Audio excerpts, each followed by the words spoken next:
The mistake I most commonly see when it comes to treating heel and foot pain is relying too much on stretching and rolling. Yes, both can be fantastic at reducing pain, but it's never a long-term fix. What you really need to focus on is strengthening. And you probably hear this time and time again, especially from someone like me, a physio, because strengthening is so effective. And what tends to be effective also tends to be quite challenging when we compare it to things like stretching and rolling of the foot. But it doesn't have to be super complicated and it doesn't need to take 15 minutes. So in this video, I'm going to show you exactly which heel strengthening exercises to do in order to reduce your heel pain. And at the end of the video, I'm going to tell you how often to do it to maximize your results and also what you need to look out for. And yes, before you ask, these exercises will pretty much work for all conditions at the heel. That includes plantar fasciitis, tendonitis, arthritis, and bursitis. So let's get straight into it. The first exercise you're going to focus on is a calf raise. Start the exercise by standing, keeping your knees straight with your feet at around hip width apart. Hold on to something for support. This just ensures you're going to have really good technique. In that position, I just want you to rise up onto your tiptoes, but just remember to keep the weight through the balls of your feet. And if you're not sure where that is, it's underneath the base of your first and second toe. Hold the exercise at the top for a second and then slowly lower yourself back down to the floor. And basically keep repeating that motion. Now, if it feels quite easy, you can do this single-legged, but just ensure you're not putting too much body weight through your upper limb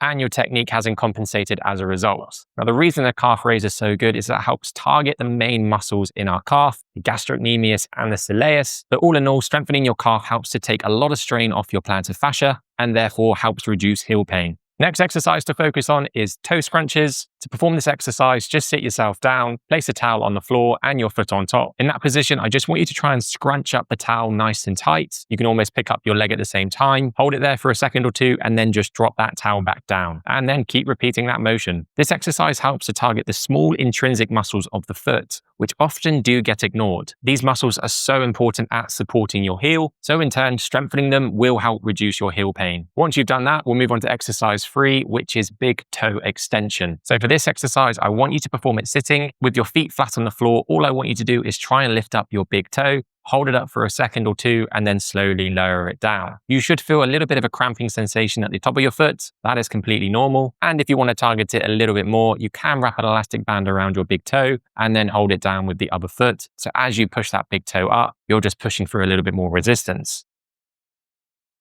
Now, the big toe often gets really overlooked, but it's so vitally important at distributing load in our feet whenever we're walking. And the final exercise you're going to do is standing dorsiflexion. To perform this exercise, stand with your back against the wall with your feet out in front of you. From that position, just try pulling your feet up towards you, keeping your heel down on the floor. It's really important that your feet are out in front of you. You should feel this at the front of your shins, if not at the top of your foot. Hold the position up there for a second or two, and then just slowly lower your feet back down. Place massive emphasis on control with this motion. And if that feels easy, all I want you to do is try and bring your hips away from the wall. So you're just leaning up against your shoulders. Keep your body nice and straight, and then perform that same movement, bringing the feet up towards you. This just puts a bit more added stress through the muscles at the front of your shin, in particular, the tibialis anterior. Strengthening the tibialis anterior is great because it's a key stabilizer for the foot and ankle, especially when we're walking. So those are the 4 exercises. Now, you need to be able to optimize your results when performing these exercises. So ideally, you want to be able to perform 3 sets on each exercise 3 times per week, aiming up to 12 repetitions on each exercise. Now, you can do that more, but you have to listen to your pain. Someone suffering from heel pain don't always tend to report heel pain at the time of performing exercise, so you need to listen to your body. If you wake up the next morning and you're suffering from more heel pain because you did the exercises the day before, then it's really important that when you go back to doing the exercise, you do slightly less. That might mean you do 2 sets on the exercise instead of 3 sets, or you might drop the repetition range to around 8 repetitions in total. The key is to listen to your pain as you're doing the exercises, but also after the exercise. Some discomfort is expected, but it really shouldn't be that severe. And although I slated stretching and rolling of the foot at the beginning of the video, it is completely safe to do, and it can be helpful, as I said, because it can help to desensitize pain, but it's not an ultimate cure. Focus on the strengthening exercise, and in time, your heel pain should subside. And if you're someone suffering from swelling in the legs and you're not sure what to do to help reduce that,